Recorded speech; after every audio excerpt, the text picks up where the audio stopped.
James, Biyernes Santo, posisyon. Posisyon ng paglilibing.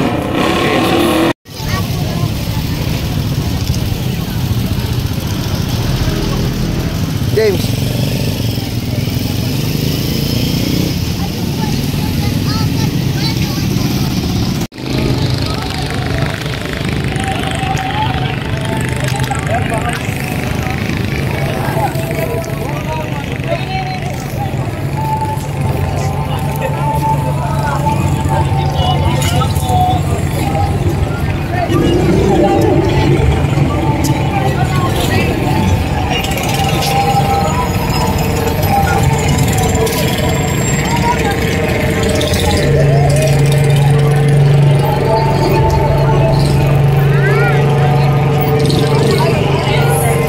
Ano man?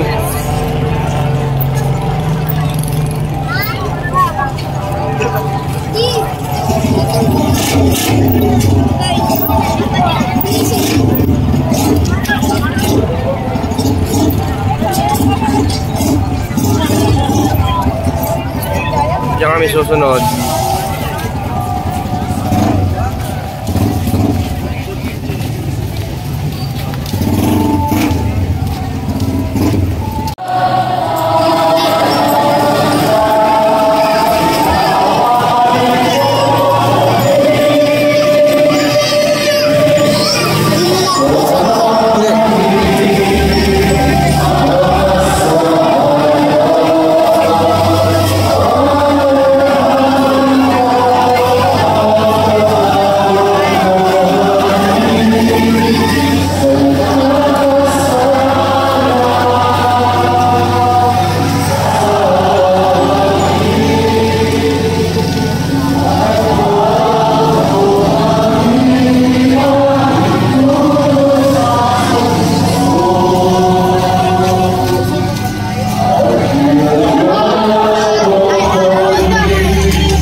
Ada James, mana ka James?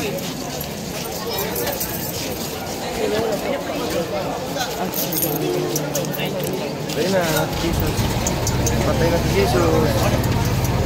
Tambah.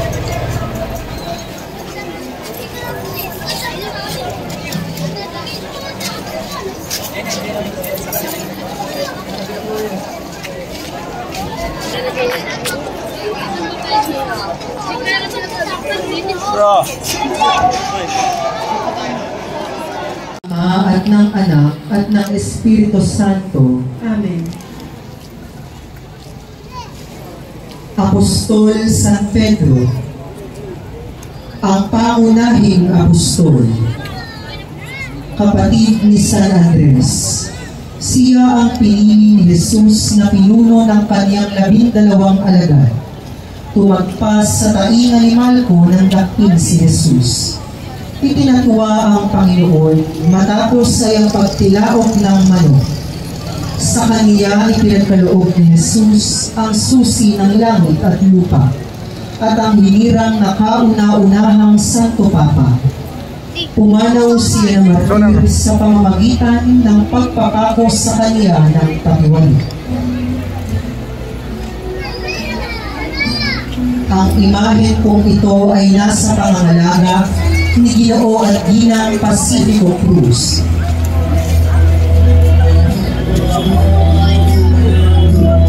Apostol San Pedro, ipanalangin mo kami.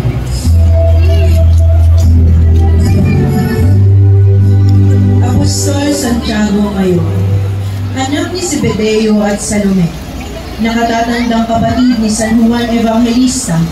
Siya ang isa sa mga unang tinawag ng Panginoon habang sila ng kanyang nakababaang kapatid at ama ay nasa dalampasigan. Siya ang isa sa 3 alagad na pinili ni Jesus upang maging saksi ng kanyang pagbabagong anyo. Ipinangangaral niya ang mabuting balita sa kaharian ng Roma at sa mahabang panahon sa Espanya. Siya ang pinaniniwala ang unang pumanaw sa mga alagad matapos ipag-usig ni Haring Herodes pagbalik niya sa Jerusalem. Tawan niya ang mga isda, larawan ng isang mangingisda at paghahalintulad sa pangkalakayan ng mga tao. Ang imahe pong ito ay sa pagmamay-ari ni Ginoong Romano Perez at pamilya. Apostol Santiago Mayor, Ipanalangin mo kami. Apostol San Felipe, siya ay mula sa Bethsaida ng Galilea na tinawag ng Panginoon na sumunod sa kaniya. Isang araw matapos tawagin sina San Pedro at San Andres, sa tagpo ng mabuting balita kung saan nagpakain ang Panginoon ng mahigit na 5,000 tao, nabanggit ang kanyang pangalan. Kaya tanga niya ang mga tinapay bilang paggumita sa tagpong iyon, at siya ay laging nakahanay na panglima sa bilang ng mga apostol. Ang imahe pong ito ay nasa pangangalaga ni Ginoong Erwin Kapati. Apostol San Felipe, ipanalangin mo kami.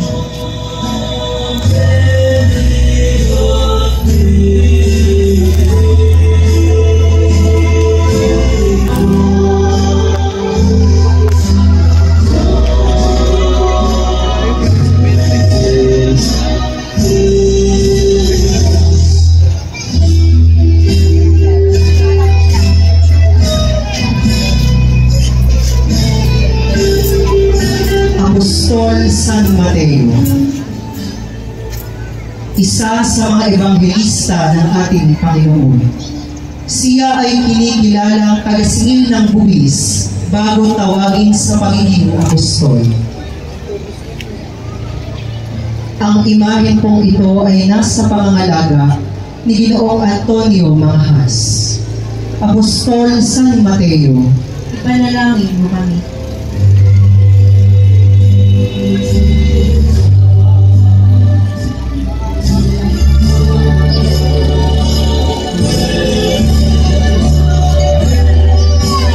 Apostol Santiago Mayor, mula siya sa Nazaret at pinaniniwala ang kamag-anak ng Panginoong Jesus.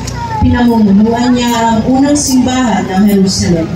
At noong may pagtatalo tungkol sa pagpapatuloy, tinanggap niya ang panukala ni Pedro na huwag nang ipataw ang pangatok ng mga sinaunang alagad sa mga Hentil na sumasampalataya kay Kristo. Ang kanyang pangangaral ay kinoronahan ng pagmamartir binambo hanggang mamatay. Ang imahe po ito ay sa pagmamayari ni Ginoong Raymond Natividad. Apostol Santiago Menor, ipanalangin mo kami.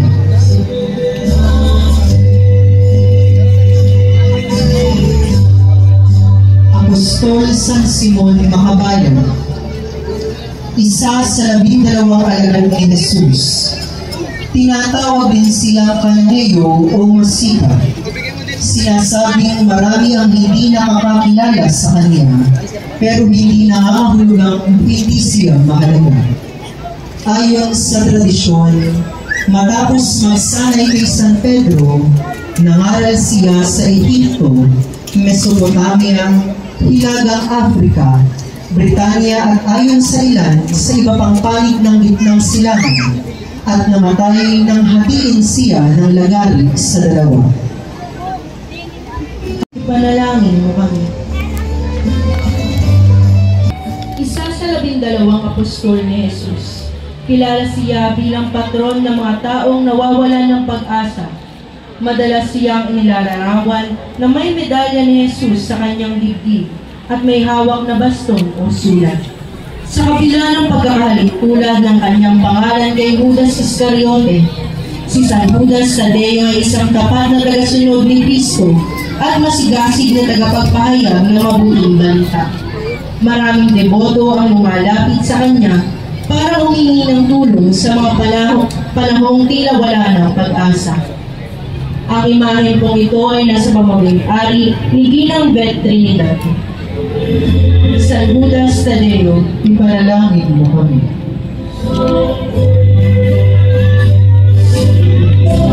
San Lazaro ng Betania, tagasunod ni Jesus at pinakamamahal niyang kaibigan. Siya ay kapatid ni Santa Maria at Santa Marta na mula sa Betania. Nang malaman na yumao si Lazaro matapos ang pagkakasakit, si Jesus ay tumangis. Dahilan sa kanyang pag-ibig at sa pangakong siya ay muling mabubuhay, muli siyang binuhay ni Jesus. Dahilan upang maraming tao ang higit na sumampalataya sa kanya. Ang imahe kong ito ay nasa pangangalaga ni Ginoo at Ginang Leonardo Perez. San Lazaro de Betania, ipanalangin mo kami.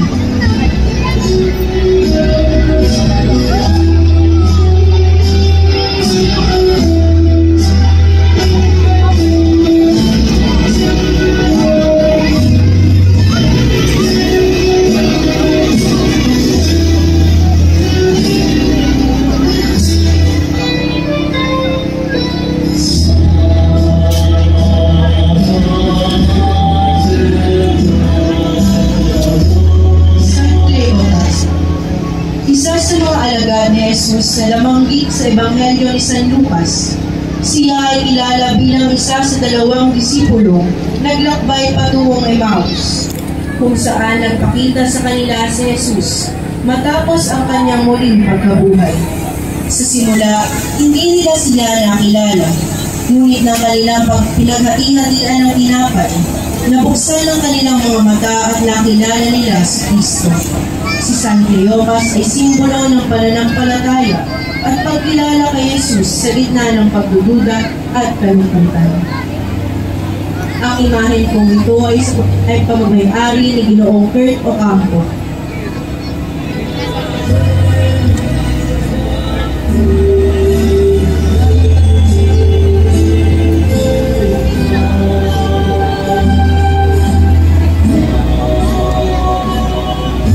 Ipanalangin mo kami.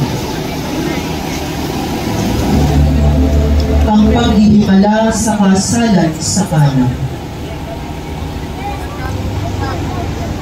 Ang himala sa Kana ang unang himalang ginawa ni Jesus ayon sa Ebanghelyo ni San Juan.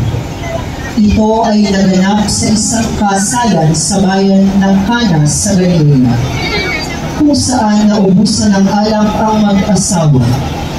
Sa kahilingan ng kanyang inang si Maria, pinuno ni Jesus ang mga tapayan ng tubig at ang mga ito'y naging masarap na alak.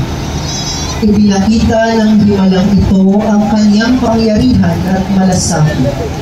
At ito rin ang unang pagkakataong nahayag ang kanyang pagkadiyos sa publiko, kaya't maraming nananampalataya sa kanya.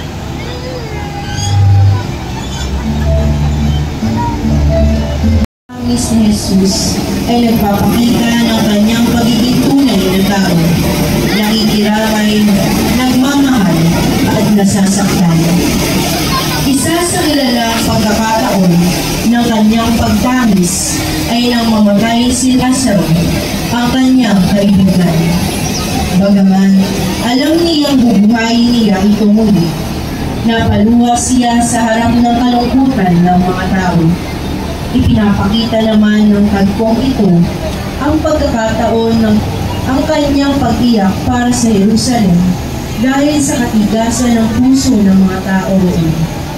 Ang pagtangis ni Jesus ay patunay ng kanyang malasakit at lalim ng pag-ibig sa sangkatauhan.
Ipinahahatid ng tagpong ito ang ginawang paglilingkod ni Jesus sa kanyang mga alagad na may kababaang loob at pagmamahal, sapagkat ang paghuhugas ng paa ay tungkulin lamang ng isang alipin sa kulturang Hudyo.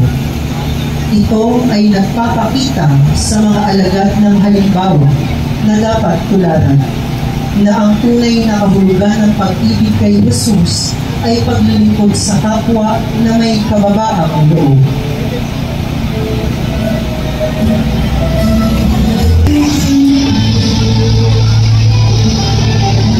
Ang panalangin ni Jesus sa halamanan ng Getsemani. Binumita ng pasong ito ang panalangin ni Jesus sa halamanan ng Getsemani, kung saan ipinakita niya ang buong pusong pagsunod sa kung ano ang kalooban ng kanyang Ama. Ito ay hamuin ang kasalanan ng mundo. Ipinapakita rin ang tagpong ito ang pagtanggap ni Jesus ng kalis na sumasagisag sa kanyang pagtitiyak. Ang imahen kong ito ay sa pamumuari ng pamilya Aguinaldo.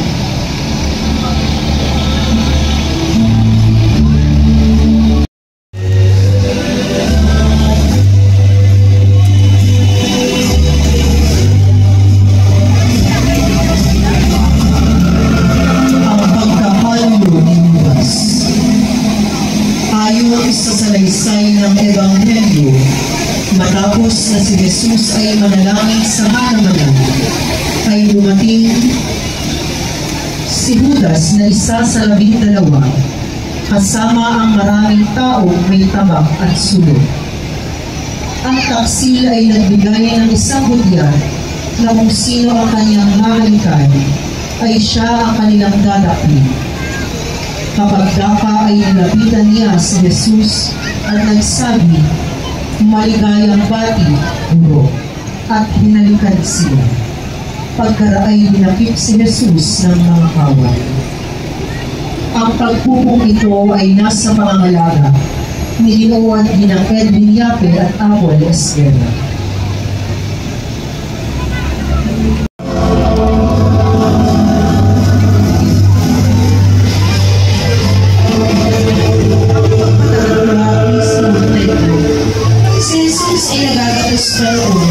Ay pinadala ni Anas kay Caifás, ang pinakapunong saserdote. Samantala, naroon pa rin si Simon Pedro at nagpapainit kasama ang pumangtawang bayan. Siya ay nakilala na isa sa mga alagad ni Jesus at magtatapos siyang pinanong ang nakilala sa kanya.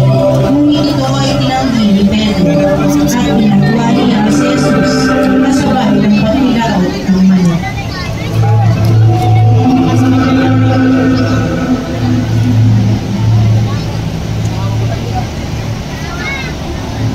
Ito ay sa pangalaga ni Ginoo at Ina Roberto Villanueva.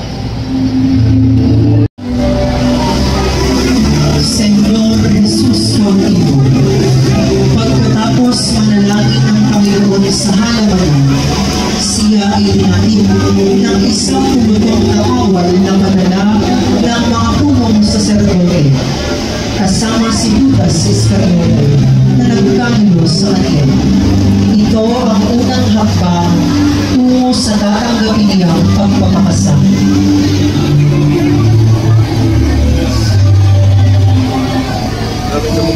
Ang imahe kong ito ay nasa pangangalaga ng pamilya Perez.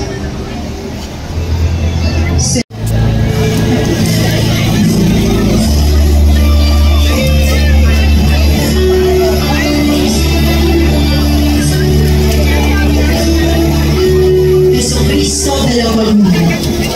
Ginuguita ng sumusunod na tagpo ang pagupit sa katawan ni Jesus habang siya ay nakagapos sa haliging bato.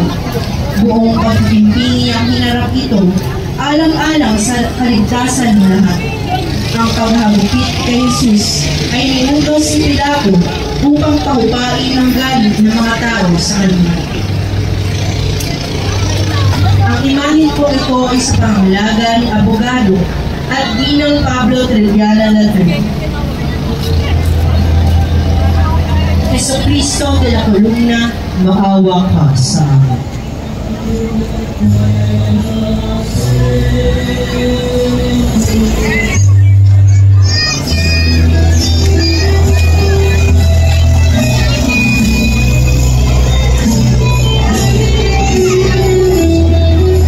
Tapos ipahagupit na nanganapos sa haliling bago at tumanggap ng hampas ng higit 5,000 nang lupalipay ang Panginoon sa sakit at hirap. Mula ulo hanggang paa ay natagtad ng suplina itong katawan ng Panginoon natin. Ang mga ito ay kaniyang tiniis upang mula sa kasalanan tayo ay sagitin. Ang imahen po ito ay nasa pangangalaga ni Ginoong at Ginang Roberto Villanueva. Señor Jesus Desmayado, maawa ka sa amin.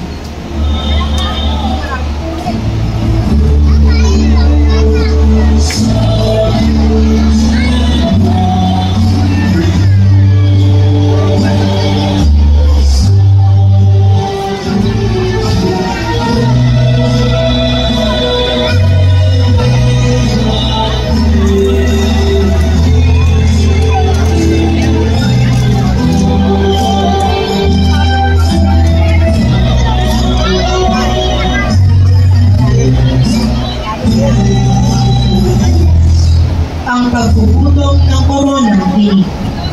Ang mga kawal ng gobernador ay kumuha ng halamang tinik, nagligaw ng korona at ipinutong kay Jesus, at sila'y patuyang nagpugay at bumati sa kanya. Mabuhay ang hango ng Diyo. Siya'y pinaghampas sila ng tanggol sa ulo, pinagluluran at palibak na nilud-luran. Ang tatlong ito ay nasa pangalaga ni Ginoo at Ginang Roberto Villanueva.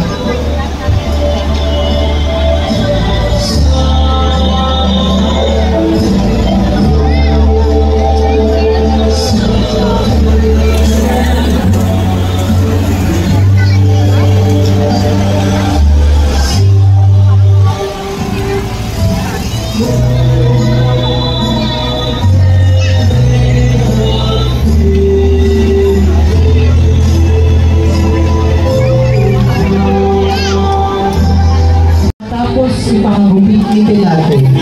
Si Jesus ay dinala ng mga kawal na gobernador sa palasyo ng gobernador at nagkatipon ang buong batalyon sa paligid niya. Siya'y binabara nila ng kasuwang at sinuutan ng isang balabay na matingkad na pula. Ipinakikita sa bagong ito ang kalibayan ng loob ni Jesus na sa gitna ng mga panlilibak at pagpapasakit sa kanya ay hindi siya nanlaban at tinanggap niya ang lahat ng ito ng buong puso.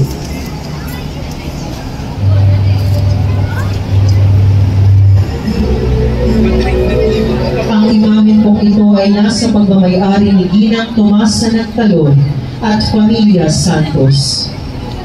Señor Jesus de la Pasensya, Maawa ka sa amin.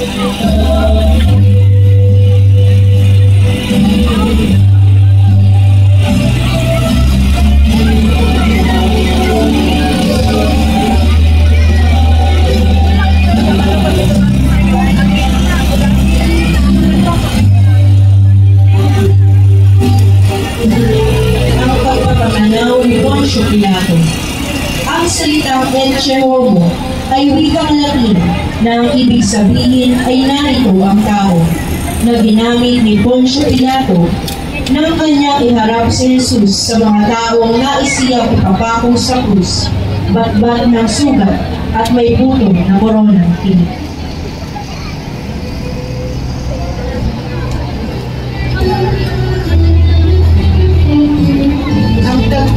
ito ay nasa pangalaga ni Ginoo at Ina Cornelio Manansala.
Sa YouTube ka na, Teryo.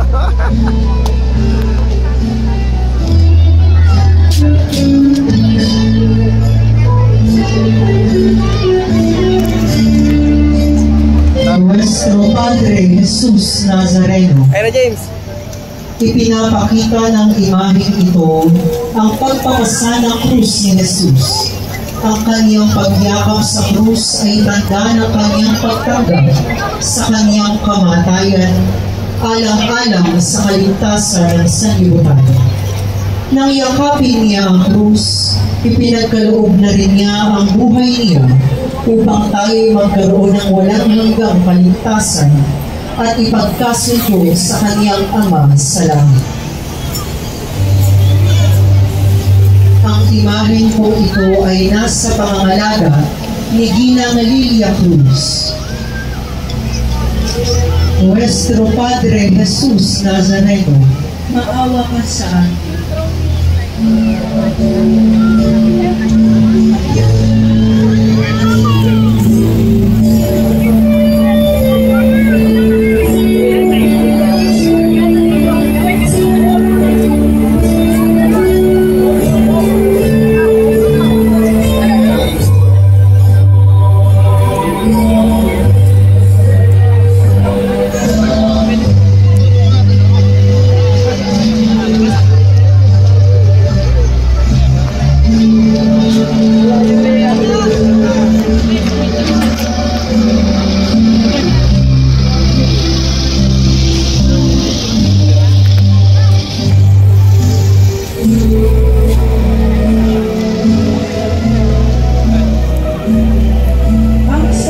Sa kanyang ina. Mula sa Galilea hanggang sa Golgota, nakatuwang ang mahal na ina at laging nakasubaybay sa mga hirap na pinagraraanan ng kanyang anak. Masakit sa mahal na Birheng Maria na makita ang kanyang anak na nagdurusa. Sugatan ang mukha at patang-patang ang katawan. Nangangatog ang kalamnan. Naluluhad na uungol sa sakit ng hagupit habang hinahalo ang kanyang krus na sakdal bigat. Ginugulitan ng tagpong ito ang pagtatagpo ni Maria at Jesus sa daan ng Kalbaryo. Ang imahen po ito ay nasa pangalaga ng Pamilya Cruz.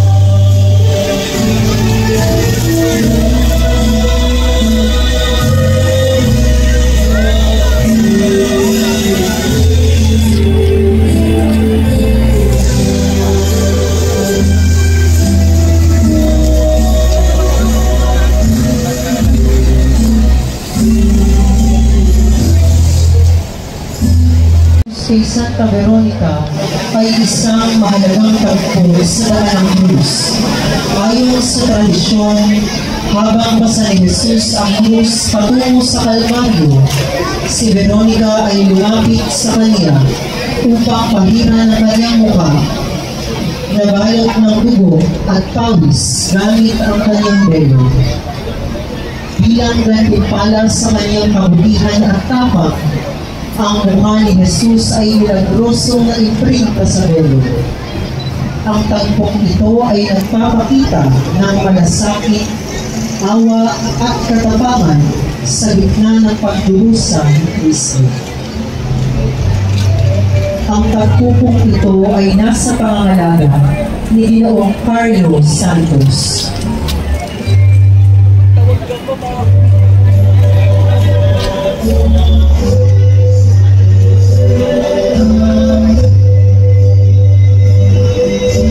Nuestro Padre Jesus de la Tercera Caída.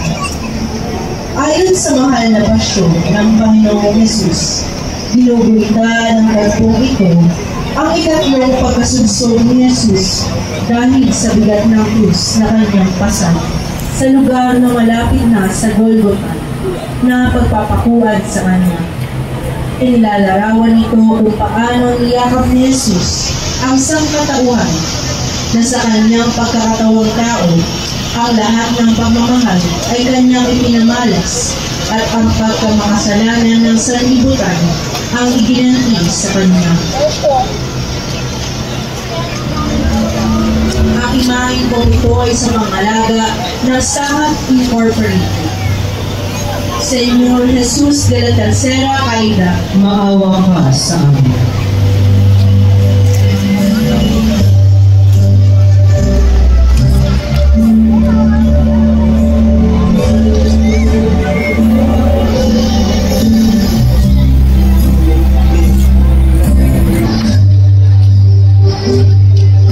Pagtulong ni Simon Nazareno sa Panginoong Jesucristo.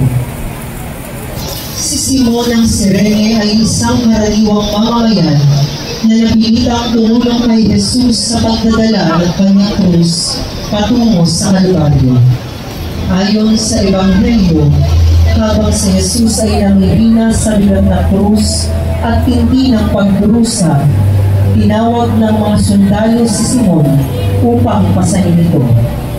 Bagamat sa simula'y sapilitan, naging mahalaga ang kanyang papel sa pagpapakita ng pagtulong at pagkiisa sa paghihirap ng Panginoon. Si Simon ay simbolo ng bawat taong bukas ang puso na tumulong sa kapwa sa gitna ng kanilang pasan. Ang tagpupong ito ay nasa pangangalaga ni Ginoong Rendel Roque at pamilya.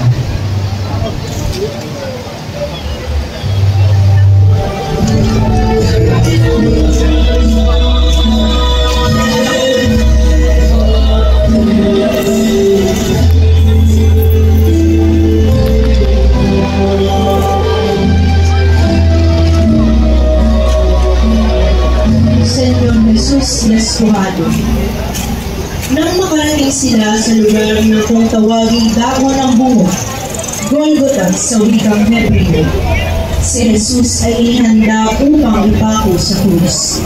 Siya ay inubaran ng kanyang damit, isang pagpapatunay ng pakibahagi ng Panginoong Jesus sa ating kalagayan. Ang imahe po ito ay nasa pangalaga ni Ginoo at Inang Dexter Cruz.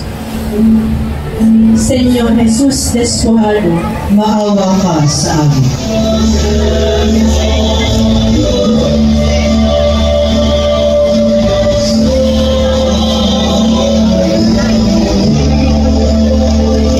Santo Cristo de las Penas, ipinapakita ng imaheng ito ang pagpapaubaya at pagtanggap ng Panginoong Jesucristo sa kanyang higit na pagpapakasakit. Pinaubaya ni Jesus ang kanyang sarili sa Ama sapagkat nasarurong na siya ng kanyang misyon. Niyakap ni Jesus ng buong buo ang pagpapakasakit hanggang kamatayan. Tinanggap niya ang kamatayan hindi dahil siya ay makasalanan, kundi bagkus ito'y pakikiisa sa ating mga makasalanan. Ito ang dahilan ng ating kaligtasan. Sa kanyang pagpapakasakit at kamatayan, binigyan niya tayo ng katubusan. Maawa ka sa amin.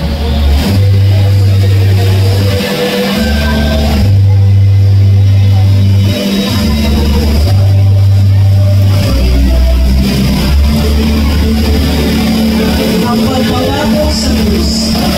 Si Jesus ay pinako sa krus. Ang mga kawal naman ay nagsapalaran upang malaman kung alin sa kanyang kasuotan ang mapupunta sa isa't isa. Ang mga tao ay nakatayo roon at nalulungkot. Nililibak naman siya ng mga pinuno ng bayan. Anila, iniligtas siya ang iba. Iligtas naman niya ngayon ang kanyang sarili. Kung siya nga ang Mesiyas, ang hinirang ng Diyos.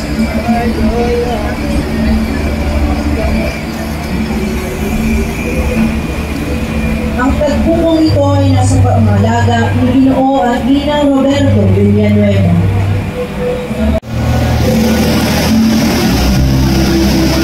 Santo Cristo ay Kalbaryo.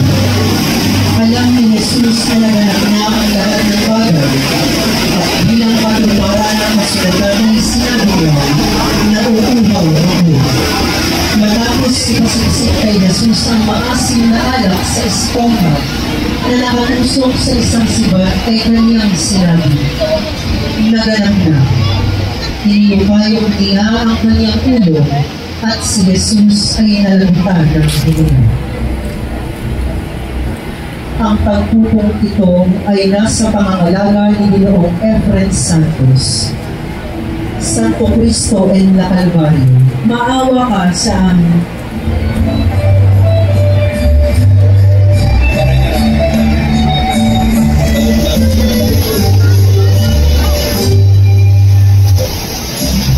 Dear Mother, nakatayo sa tabi ng krus ni Jesus ang kanyang ina at ang kapatid nitong babae na si Maria, na asawa ni Cleopas. Naroon rin si Maria Magdalena. Nang makita ni Jesus ang kanyang ina at ang alagad na minamahal sa ito, kanyang sinabi, Ina, narito ang iyong anak.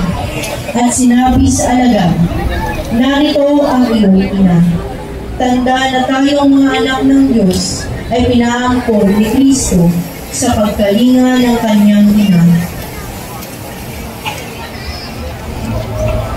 Ang tagpupong ito ay nasa pangalaga ni Ginang Rebecca Santos.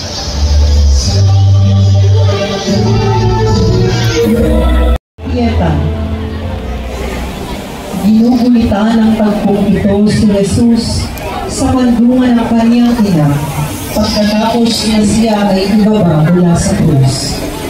Si Maria, sa kabila ng kalungkutan ay nananatiling tahimik at nagninilay habang nasa kanyang kandungan ang walang buhay na katawan ng kanyang anak. Ang pagpupong ito ay nasa pangalaga ni Ginoong Dexter Santos.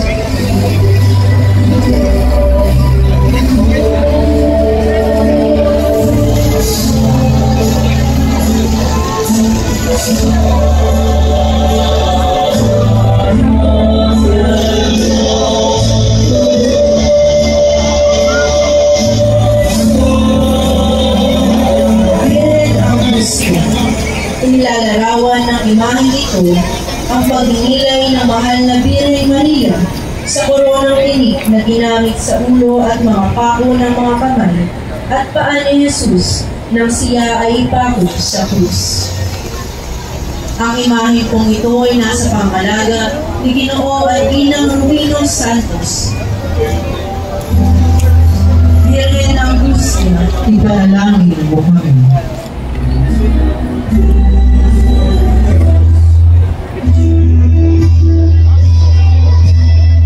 Jesucristo de la Sagrada Mortaja,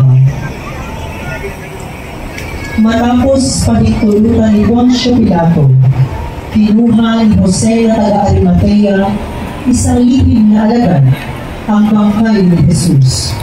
Si Nicodemo naman ay may dalang pinaghalong lira at alo na halos 100 libra ang timbang. Kinuha nila ang katawan ni Jesus. Binalot ito sa telang lino kasama ang mga pabango. Ito ay ayon sa kaugalian ng paghahanda ng mga Hudyo sa paglilibing. Sa pook na pinagpakuan sa kanya ay may isang halamanan.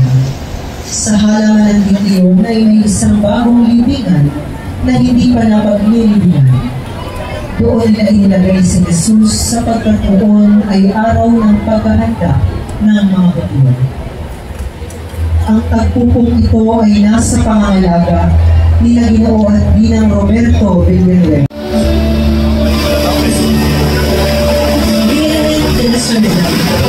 Inilalarawan ng imahe ito ang mahal na Birhen na sa kanyang pag-isa matapos libing ang Panginoon. Pinagbulay-bulay ni Maria ang mga naging kasangkapan sa pagpapahirap sa kanyang anak, gayon din ang kanyang pananabik sa muling pagkabuhay ng Panginoon. Ang imahe pong ito ay nasa pangalaga ni Ginoong Greg Delara at pamilya. Virgen de la Soledad, Ipanalangin mo kami.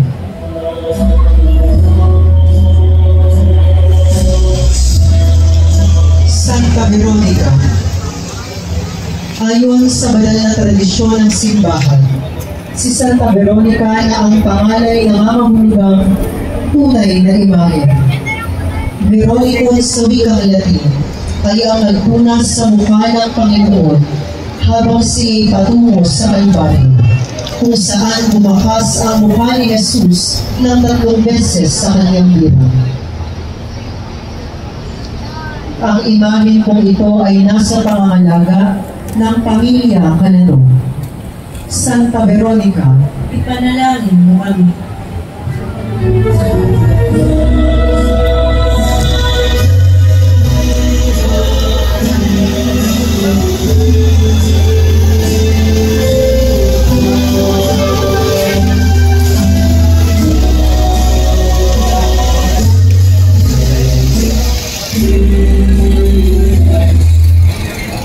Santa Juana, asawa ni Cusa. Siya ay isa sa mga kababaihang may galing na hindi nagdalawang isip na maglingkod kay Jesus. Asawa ni Cusa, sila ay buong kababaang loob na lumalima sa tawag ng Diyos sa pamamagitan ng pagsuporta sa pangangailangang material ni Jesus sa kanyang pangaral na mabuting balita.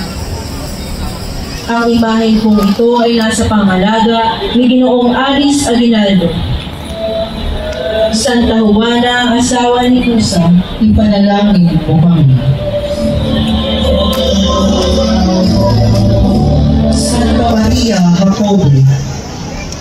Si Santa Maria Jacobe o kilala rin bilang Santa Maria ng Alfeo ay isa sa mga unang disipulo ni Jesus at isa sa mga kababaihan na naging malapit kay Kristo. Ayon sa tradisyon, siya ay ina ni Santiago na mas kilala bilang Santiago Bata, isa sa mga apostol. Itinuturing siya bilang isang halimbawa ng pananampalataya at dedikasyon sa paglilingkod kay Jesus. Ang kanyang buhay ay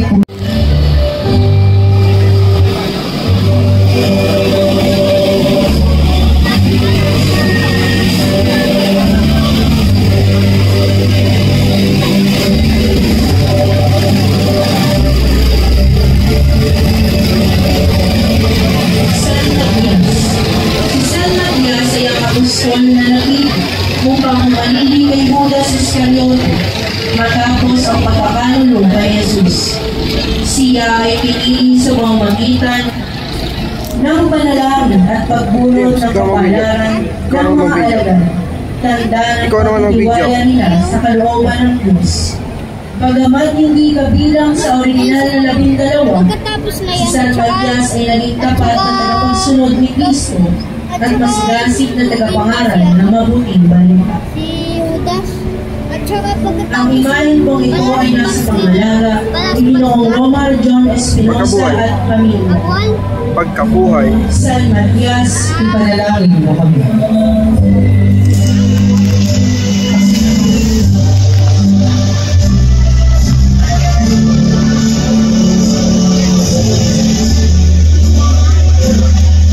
Santa Maria Salome,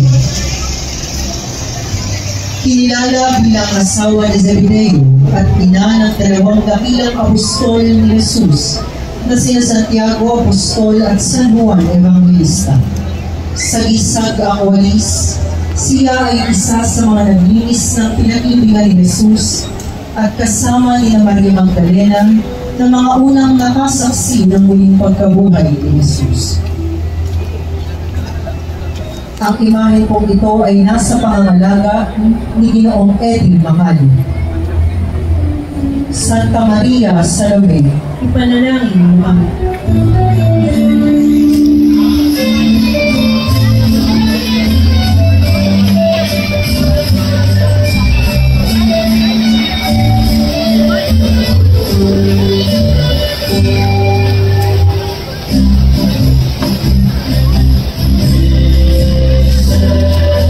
Santa Maria Betania, kapatid nila Santa Marta at San Lazaro, siya ay ang nagpahid ng pabango sa paa ni Jesus sa kanilang bahay sa Betania bilang pasalamat sa pagkabuhay na muli ng kapatid niyang si Lazaro. Huwaran ng pagkinig sa salita ng Diyos na noong dumalaw si Jesus sa kanilang bahay sa Betania ay umupo ito sa paanan ni Jesus habang abalang-abala si Santa Marta sa paglilingkod.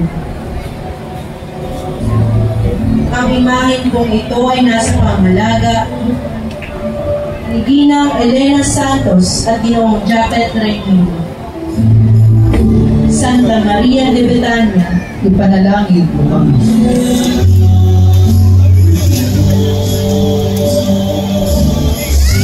Santa Marta de Betania, una natin siyang nakilala na taga-Betania sa Ebanghelyo ni San Lucas, kapatid ni Maria at Lazaro. Inilalarawan siya sa pagkakabala at pag-aasikaso kay Jesus nang ito ay tumuloy sa kanilang tahanan. Samantala, itinuro ni Jesus sa kanila ang higit na mahalagang dapat na pinagkakaabalahanan sa buhay, Patay, ay ni patay. ang pagpapayaman ng sarili sa salita ng Diyos. Ang imahe po ito ay nasa pangangalaga ni Dr. Roderick John Crisostomo. Santa Marta de Betania, ipanalangin mo kami.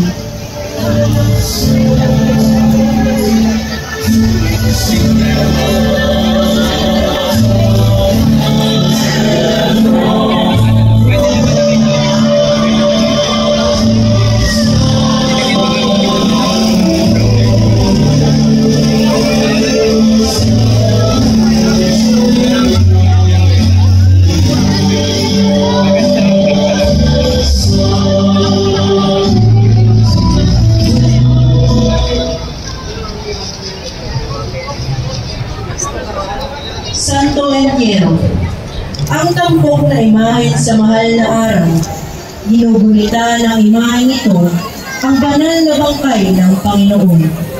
Ang Diyos na nagkatawang tao upang tubusin ang sanlibutan. Ang kordero ng Diyos na nag-alay ng buhay para sa kaligtasan natin mula sa kasalanan.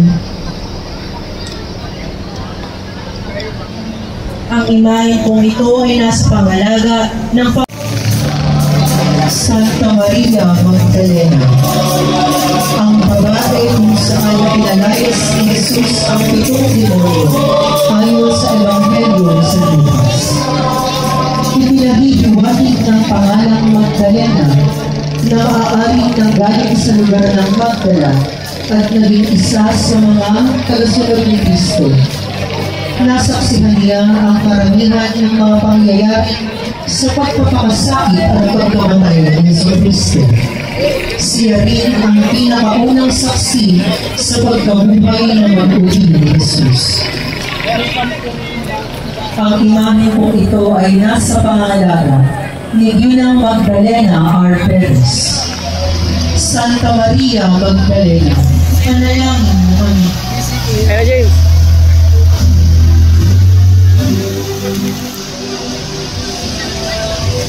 San Juan Evangelista, kapatid ni Santiago, sila ang mga anak ni Zebedeo at Maria Salome. Pinaguluhan siyang pinakamamahal na halaga. Dahil sa lahat ng mga apostol, siya ang nagpakita ng lubos na pagmamahal kay Jesus mula sa simula ng ministeryo ni Jesus sa kanyang paghihirap at ipako sa krus. Tanging sila lamang ang nananatili sa piling ng buong mahal at sa kanyang inihahabili ni Jesus ang kanyang mahal na ina. Ang imahe pong ito ay nasa pangalaga ng pamilya Crisostomo. San Juan Evangelista, Ipanalangin mo kami.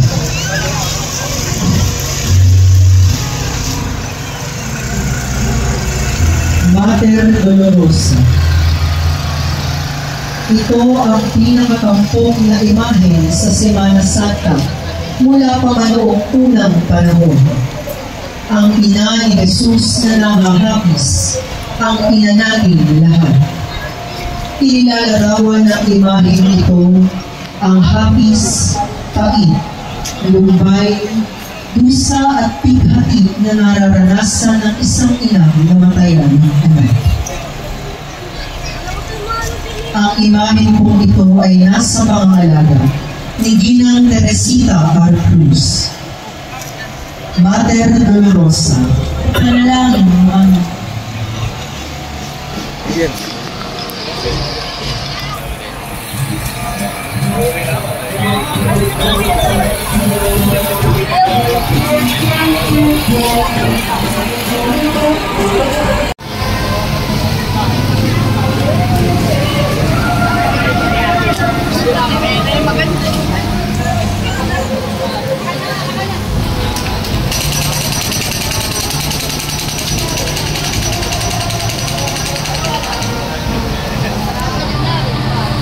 James.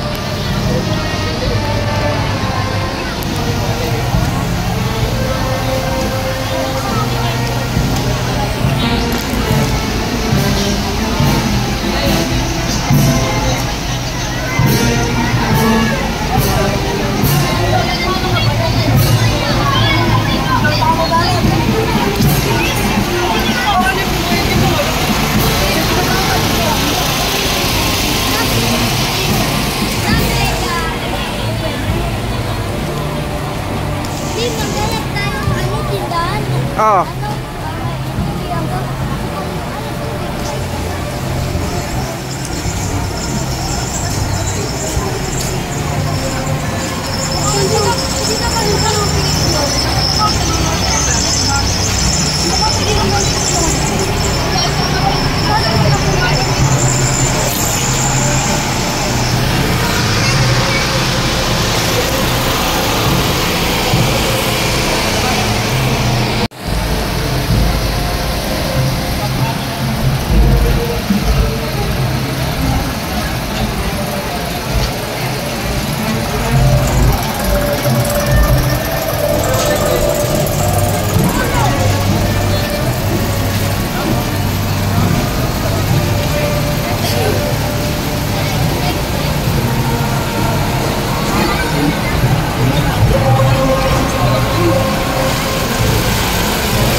loob.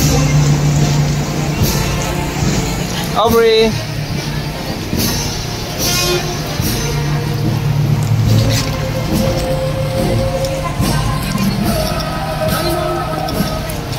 James! Oh, James! Sing! Hindi ka tumingin, James.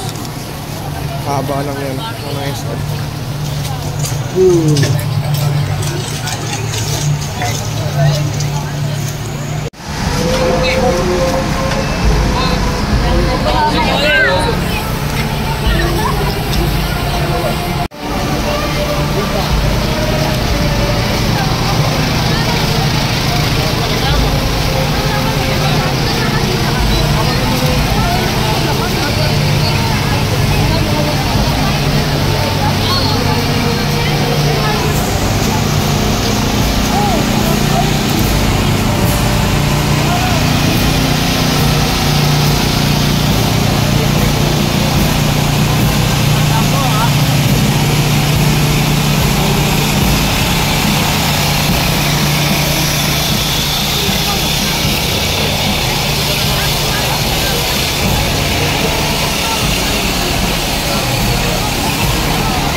Ayun na James, oh, malapad.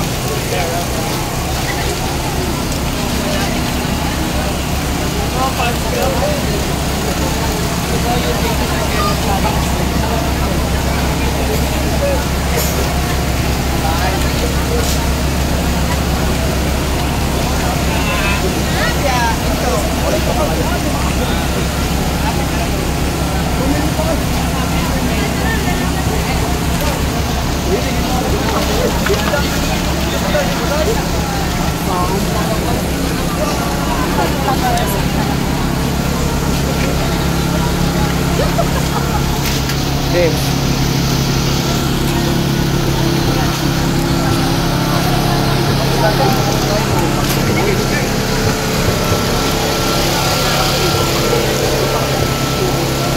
Daming tao.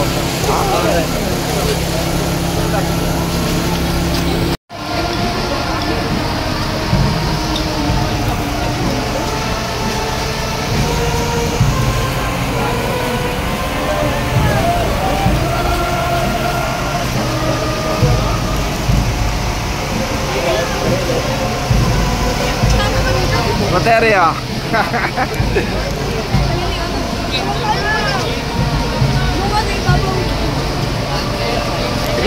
James. Up. Let's go.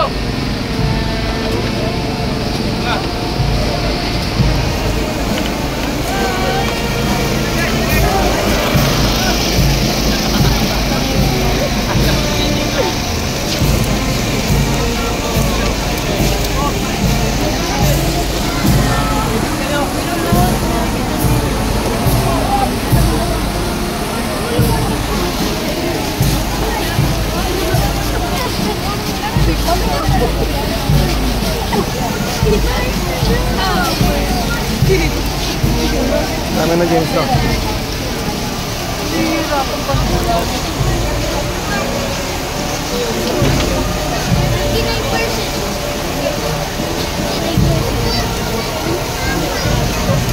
Pagod ka na ba? Pagod ka na?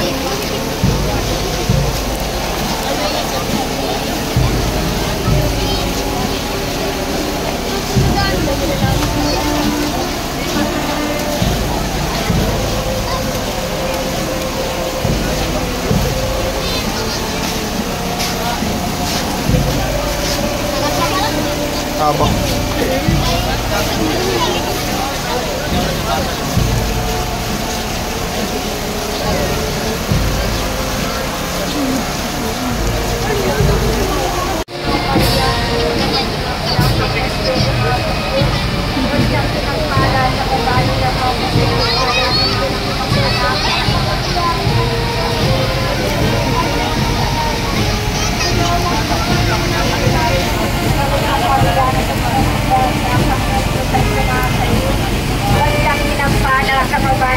At pinagpala naman ang iyong anak. Santa Maria, ina ng Diyos, panalangin mo po kami sa kasalanan.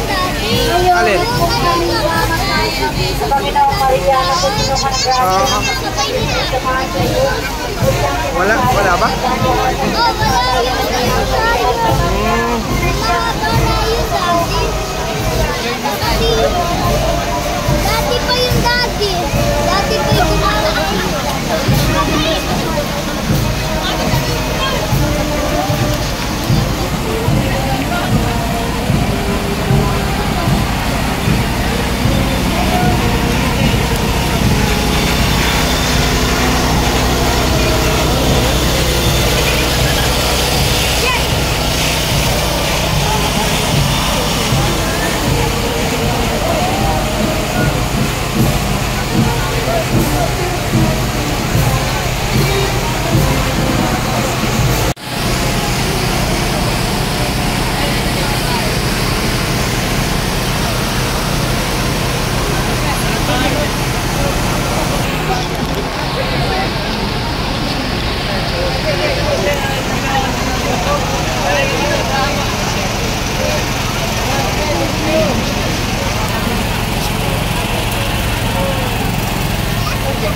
Sabi.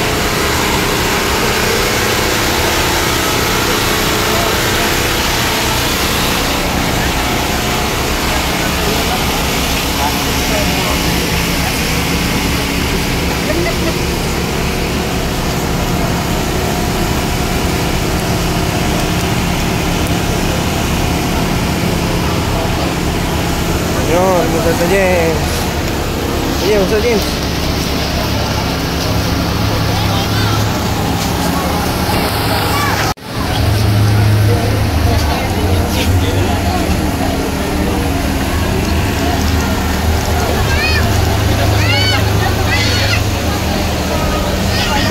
Ganun naman. Hindi sobra yun.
Konsyal.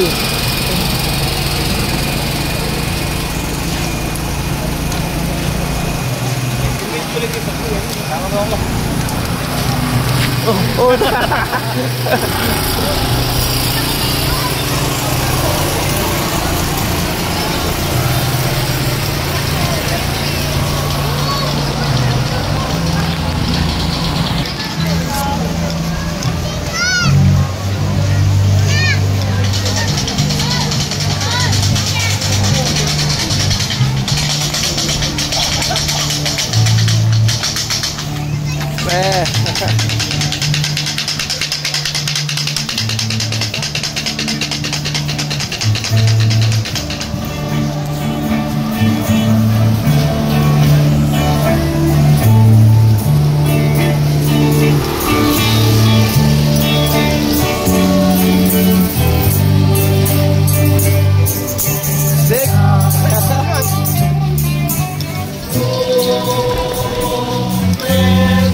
Madilim na, James.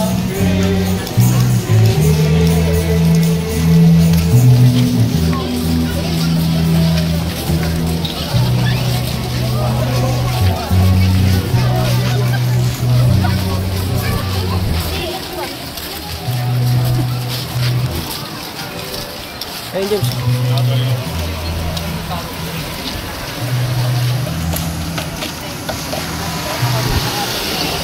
Hello.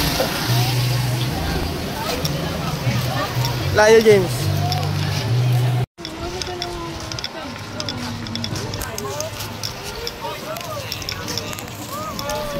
Driver dito. Driver dito. Driver dito.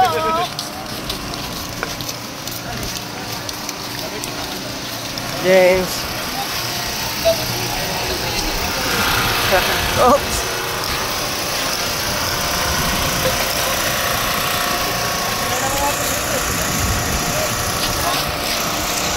Kaya na mga 4 minutes.